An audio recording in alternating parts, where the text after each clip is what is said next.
Hello everyone, welcome back to my channel cooking with Armina.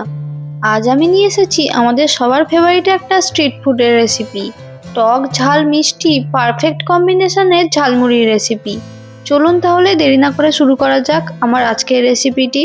প্রথমেই আমরা বানিয়ে নেব একটা দারুণ ফ্লেভারফুল ভাজা মশলা, যা আমাদের ঝালমুড়ির মেন হিরো। তার জন্য লাগছে গোটা ধনে, গোটা জিরে, শাহি জিরা, গোটা গোলমরিচ, সাদা গোলমরিচ, লবঙ্গ, মৌরি, পাঁচফোড়ন, শুকনো লঙ্কা আর কিছু কারি পাতা।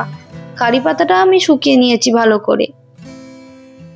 এবার একটা কড়াই গরম করে নেব আর তার মধ্যে বিট লবণটা ছাড়া সমস্ত মশলাগুলো দিয়ে দেব।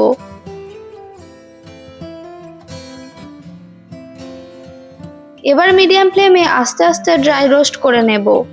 যখন দেখবেন মশলাটা থেকে দারুণ একটা গন্ধ বেরোতে শুরু করবে আর হালকা কালার চেঞ্জ হতে শুরু করবে, তখনই বুঝবেন এটা একদম রেডি হয়ে গেছে। খেয়াল রাখবেন যেন পুড়ে না যায়। এবার গ্যাস অফ করে এটা ঠান্ডা করে মিক্সিতে একটা ফাইন পেস্ট করে নেব। আর এখনই অ্যাড করব বিট লবণ। এটা দিয়ে আরও একটা চটপটা টেস্ট চলে আসবে। চলুন এবার ঝালমুড়ি বানানোর জন্য যা যা লাগছে সেগুলো দেখে নিই। সেদ্ধ করে রাখা ছোলা আর মটর, আলু সেদ্ধ, ঝুরি ভাজা, বাদাম, পেঁয়াজ কুচি, টমেটো কুচি, গাজর কুচি, ধনেপাতা কুচি আর কাঁচা লঙ্কা কুচি।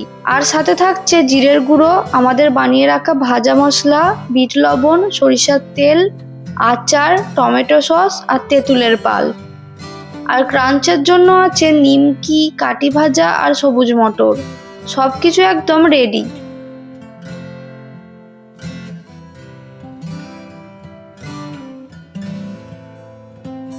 এবার একটা বড় বাটি নিয়ে তার মধ্যে দিয়ে দেব মুড়ি।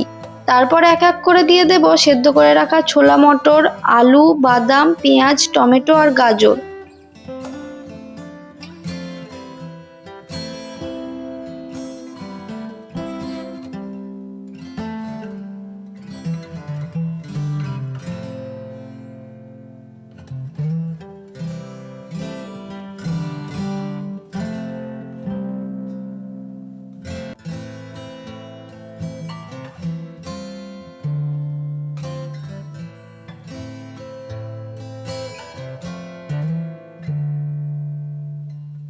এবার স্পাইসের জন্য অ্যাড করব একটু লবণ, জিরের গুঁড়ো, আমাদের স্পেশাল ভাজা মশলা আর বিট লবণ।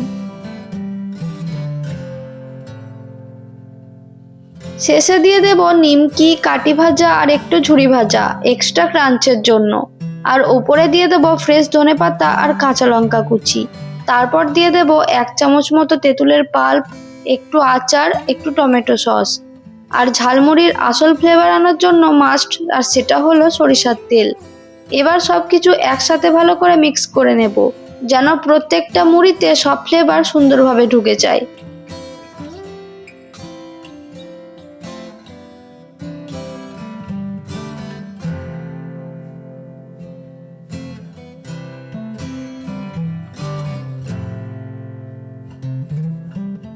ঘরে বসেই এরকম রাস্তার ধারের মতো ঝালমুড়ি বানাতে পারবেন একদম সহজে।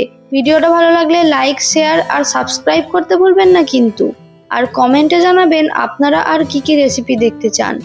আবার দেখা হবে নতুন কোনো মজাদার রেসিপি নিয়ে। ততক্ষণ ভালো থাকুন আর খুব ভালো খান। ধন্যবাদ।